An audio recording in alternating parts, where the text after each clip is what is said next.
conference. I'm sure you're very excited who we want to reveal. I'm sure din na hindi kayo pumunta dito para sa akin. But I'm hoping that you'll indulge me with a few more minutes to talk to you about Sun Life's financial literacy advocacy over the years. Now, just to give you a bit of trivia, alam niyo ba that Sun Life was the very first financial services company in the country that launched a multimedia financial literacy campaign? Those who were with us back in 2008 might have remembered it. Now, the inspiration behind that campaign was very simple. In fact, it was at the height of the Asian financial crisis. It was at the height of this financial crisis. It was back in 2008. And at that time, we asked ourselves, how can we promote Sun Life to Filipinos if they do not understand the value of insurance and investments? We had to take a step back. We needed to ensure that every Filipino understands the value of personal financial planning. And this was the reason why we created the very first multimedia financial literacy campaign in the country, which we called It's Time. Back then, if you can see, it's still red, it's not even yellow. And because we were intent in educating Filipinos about personal finance, and we said, who can we engage to ensure that most Filipinos will hear our message? And this was actually the very first time wherein we engaged celebrity ambassadors to help us get this message across.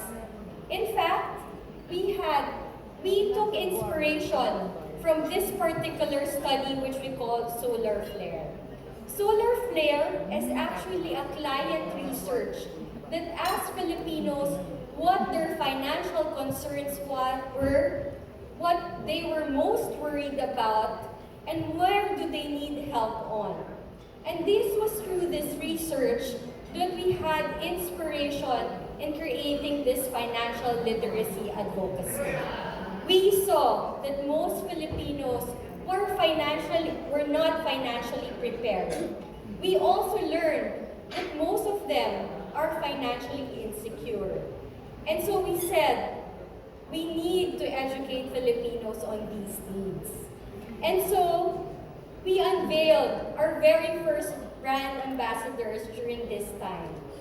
We had then not yet the Senator Bang Aquino talking about the need to invest even in small amounts, and eventually it will build over time.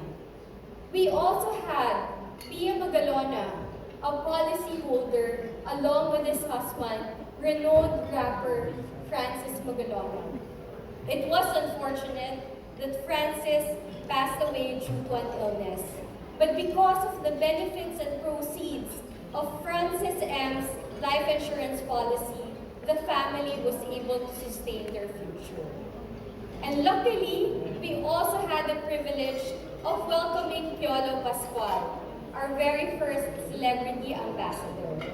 At that time, Piolo was engaged with Sun Life on a charitable activity and an event. But as we conversed with him and what he wanted to do with Sun Life, we discovered that he was the perfect ally in our financial literacy advocacy.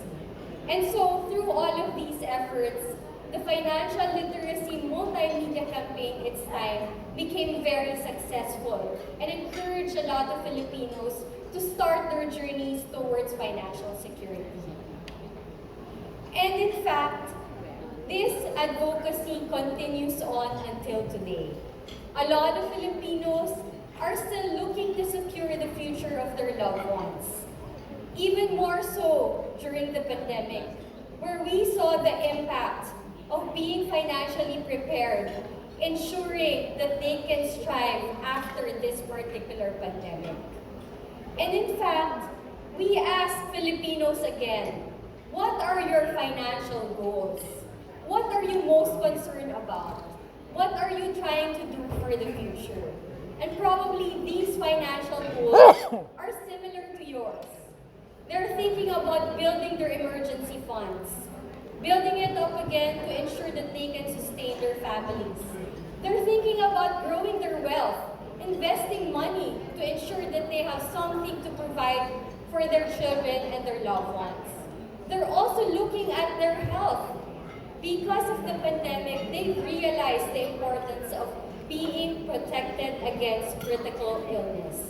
Apart from that, of course, they would want to stretch their income to ensure that their everyday financial needs are being addressed. And so these financial goals, all of these may be similar to yours. And so I ask our friends from the media, please be our allies also and helping spread the word about being financially literate. It is through this that we can get more Filipinos build a brighter future for themselves. And today, we have product solutions that can actually address these particular financial needs. We've recently launched Sun Legacy. Sun Legacy provides lifetime guaranteed cash benefits to stretch the income of our policyholders. We have Sun Maxilink Bright, a protection and investment product that actually provides non-guaranteed financial values that they can redeem at a certain point in time. Apart from that, the Sun Life Prosperity Bond Fund, which is a mutual fund that can also help Filipinos invest for only a small amount. Imagine, for as low as 1,000 pesos, a Filipino can already start investing. And all of these financial solutions or product solutions that Sun Life has, all of these can be availed through our financial advisors. It just takes one meeting, one financial needs analysis with our financial advisors, and you can already learn about these product solutions. Now, Sun Life remains committed to our financial literacy advocacy. In fact, we have nurtured it over the years. For a long time now, it is at the heart of every Sun Lifer. Whenever you would talk to a financial advisor, this is the first thing that they will talk to you about. And so, we're very fortunate to have brand ambassadors as allies, not just our financial advisors. Piolo Pascual was very well loved in the Philippines. In fact, we just launched him again today in an event with our financial advisors. He has been highlighted in most of our brand campaigns. In fact, when we talk to Piolo about his own personal financial plan, he will tell you that he has around 10 life insurance policies with Sun Life. He has been a long-time client, and these policies address several of his financial needs, from liquidity down to protection and health, and even accumulation and growing his money. Apart from that, we also have Matteo Guidicelli as an ally. His very first campaign with us was called Slam the Scam. It was meant to educate Filipinos against investment scams. And this was a very successful campaign for all of us because it also cemented Sun Life's position as a financial literacy advocate. And today, we also have Donnie Pangilinan reaching the Gen Z market. He encourages the youth in starting their journeys towards financial security. In fact, he's also a big health and wellness advocate. Today, there's someone else who will be joining the Sun Life family. Meron po tayong bagong kasama sa Sun Life. Gina sila na sumama sa ating advokasya. Sino kaya ito? Do you know? Guesses! Who are the guesses? Sarah! Sarah G! Yes. It is my honor to welcome the newest brand ambassador of Sun Life, Sarah Geronimo Guidicelli. Please welcome, together with Sun Life brand ambassador Matteo Guidicelli, our new ally in promoting financial literacy, ang bago nating kasama sa Sun Life, Miss Sarah Geronimo. Hello! Magandang hapon po. Magandang hapon, everybody. Baby, Magandang lalaki ang asawa ko. welcome to the Sun Life family. Thank you. Come. Everybody, magandang hapon po sa inyo lahat. Good afternoon. Parang nahiya akong pumasok kasi para ako nakakastorbo. A round of applause, ladies and gentlemen, for our new brand ambassador, Miss Sana Geronimo, and of course, our longtime brand ambassador, Mr. Matteo. Guidicelli. Have a seat. Good afternoon po to all our... long time no see po, no?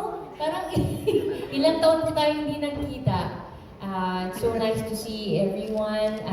I see familiar faces, si Ma'am, si Sir.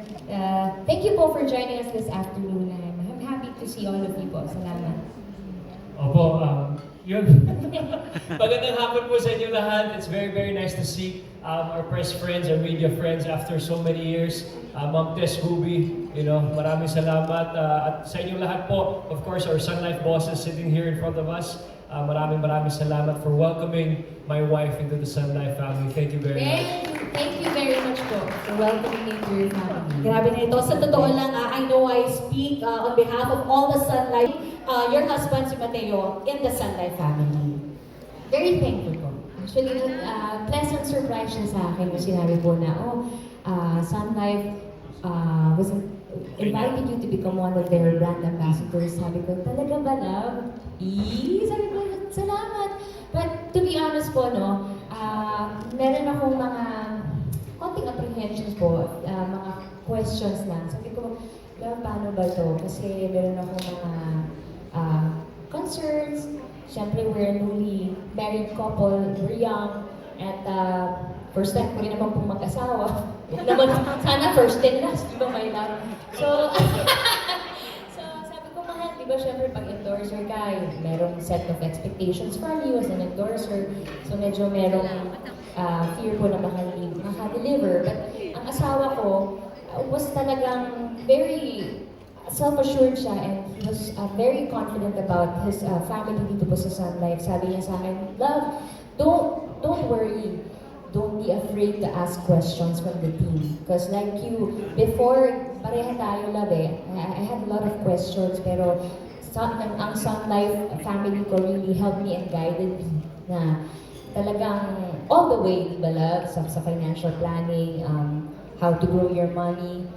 Maaga ka nagsimula, love, at I'm very, very proud of my husband. Hindi lang po ako open and very vocal about it because syempre gusto ko po yung personal life namin as a couple ay sa amin din lang din. But syempre, hindi naman po may iwasan yan because medyo ganun. Pati talaga po yun ang buhay namin as public figures. So, I'm very happy and proud to be part of a company who values the future of Filipino families, and ang kanilang whose goal is to really educate people about financial literacy. Napaka-importante nun. Kasi ano yun I think kapag ka nagkaanak tayo, yun ang kailangan equip ang anak natin pagdating sa pera. Kasi kailangan talaga po yun para hindi maloko ang anak dito? mo. Di ba, love? Tayo mo. So, Ganon din. that's the goal. Palagpakan muna natin si Sarah, napagaling niya magsalita. Kita mo ba? I think she answered all the questions. I honestly don't even understand where the doubt was coming from. Sorry ma'am, I wasn't looking at you. Sorry, kasi nininervous po ako. No, she was intimidated. Usaping pera, Sabi niya, nai-intimidate talaga. she's actually very intimidated coming here. Sabi niya, love, Sun Life sigurado ba yan? Sabi ko, love, I've been with Sun Life for 8 years and I started from, kumbaga, not knowing anything. Sun Life has really developed my knowledge about finances and investing and all these things. No, so I'm very, very thankful. No, ang galing ng ang galing talaga ng Sun Life because they guide you throughout the years and every step of the way they guide you. So maraming salamat sa Sun Life and love, welcome to Sun Life. Thank you po. And let's start with the question. For the trust.